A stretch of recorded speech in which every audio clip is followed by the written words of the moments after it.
Now we're going to shade a cube and a sphere. For the cube, I'm going to go back to the paint roller tool and choose different amounts of paint. That way I don't have to keep layering.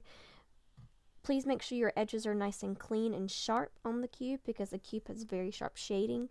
Notice you don't change value unless you're changing the face of the cube or on different faces of the cube.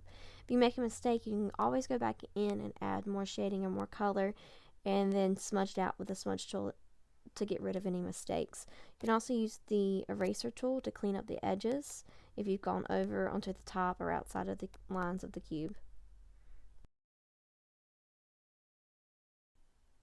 Now for the sphere, you want to start by making crescent-like shapes for the shadow down at the bottom, and you want to layer these crescent shapes again. So I'm on the very little amount of paint. And after I get done doing my crescent shapes and have a good foundation of where my shade should be or where my value should be, I'm going to go back in with the smudge tool and smudge everything out, just like we did before. I also need to add a shadow right here next to the cylinder, because that cylinder is going to cast a small shadow on top of the sphere.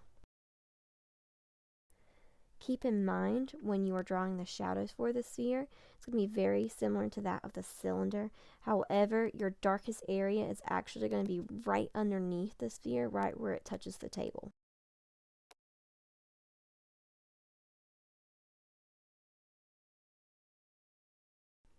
I accidentally got rid of the highlight on my sphere, so I'm going to go back into my paint roller tool, choose white and the most amount of color, and just add that highlight right back on top and smudge it out when I'm done.